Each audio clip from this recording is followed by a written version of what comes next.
What is up, everyone, and welcome to another special edition of The Danny Show. I'm your host, Dan Cody, giving you commentary and reviews on all things wrestling. Thanks for joining. Before I get started on tonight's review of Saturday night's main event, some of you probably just witnessed a very hilarious opening to Saturday Night Live about the devil having a good year and church lady, church chat. That was kind of funny. Now, if you want to talk about church chat, let's just say, well, never mind.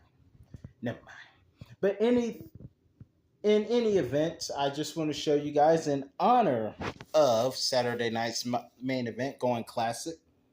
Check this out. Got all the legends here. I wore the legendary t-shirt. It's a WrestleMania classic t-shirt. But I wore a legendary t-shirt just in honor of the event. Speaking of Jake, I need to apologize because if I didn't know any better, I think Jesse the Body Ventura, who I'm happy to see, although he hasn't changed a bit in the sense of he is still, much like Corey Graves, a heel sympathizer. Now, for those of us who grew up, you know that there is always the biased commentator and the heel sympathizer.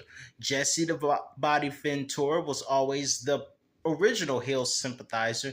Then, as time progressed, we had Jerry the King Lawler, Bobby the Brain Heenan, God rest his soul. Of course, JBL was a big heel sympathizer.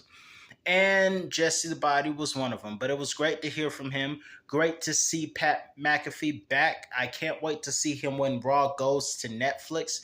But I need to apologize because if I didn't know any better, I think Jesse just admitted to animal murder. I think Jesse just admitted that he took Damien. The pet of that was very disturbing. My jaw kind of dropped on that one because I'm like, dude, seriously, why, Jesse? Why? And that's when I realized that Jesse is Jesse again. Jesse the Body Ventura, ladies and gentlemen. Despite all the disturbing stuff that happened tonight in that sense, we had a great opening match, pretty nice opening match between Drew McIntyre and Sami Zayn, with Drew being the victorious one. We had Liv Morgan, who might have some issues with her nose after fighting a pretty good fight with Io Sky. And despite taking a knee to the nose and having a nosebleed, Liv Morgan is still the winner, retaining her women's championship. Rhea Ripley came out tonight to let Liv know we're not finished with each other just yet. We saw a triple threat match between Damian Priest, Finn Balor, who wore a hat bag over his head, and the champion Gunther, who had a pretty good triple threat match tonight with those two. It wasn't like WrestleMania 39, but it was still a pretty good triple threat match in my personal opinion. And of course, we have congratulations, Chelsea Green. Okay, first of all, speaking of Chelsea Green, dear Lillian, you are a legend in this business. Alicia Taylor, legend. But can you guys please stop trying to emulate Samantha Irvin? Unless I am missing something, can y'all please just say Chelsea Green? But instead, you guys got to say Chelsea Green. Y'all are Samantha Irvin copycats, in my humble opinion. Unless Chelsea told y'all to do that, you guys are Samantha Irvin copycats.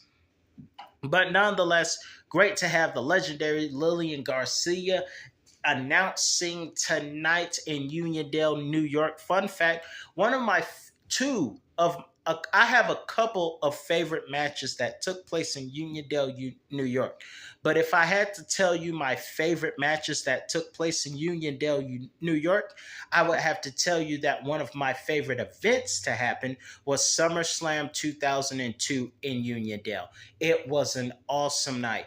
Triple H versus Shawn Michaels, The Rock versus Brock, Christopher versus Rob Van Dam for the Intercontinental Championship, and Kurt Angle versus Rey Mysterio opening up the show. Now, moving on to the main event of the night, we had Kevin Owens, Delusional Kevin, versus Cody Rhodes.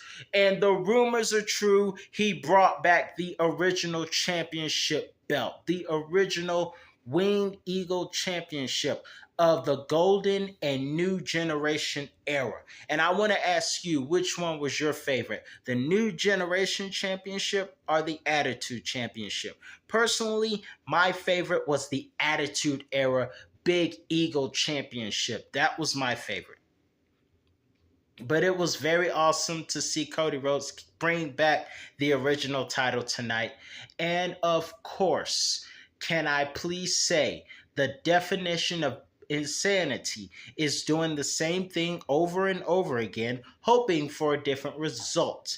And everyone keeps trying to suplex Kevin Owens. You're not going to superplex Kevin Owens from the top rope. All you're going to do is get fisherman suplex and put yourself at a near 2 count. Stop it. Stop trying to superplex Kevin Owens. He might be delusional, but you can't superplex him. Stop trying. It's not going to work. It's like when Charlie Brown keeps trying to kick the football out of the little girl's hand. It never works. To this day, Charlie Brown is still trying to kick the football out of the girl's hand. It's not going to work.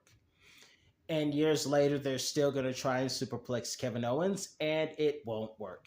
But in any event, I know what will work, and that is when Kevin Owens' deceitful plans go against him, all the refs get knocked down, and eventually Cody Rhodes, with crossroads to a chair while the ref is down, wins the match, and Jesse the Body Ventura becomes his double standard heel commentary self, because JBL did the same thing. Now, if it was a heel cheating, they would say it's only cheating if you got caught. But nonetheless, it's still great to hear Jesse the Body Ventura. Great to hear Pat McAfee. A pretty good night of Saturday night's main event. I'm your host, Daniel Cody, giving you commentary and reviews on all things wrestling.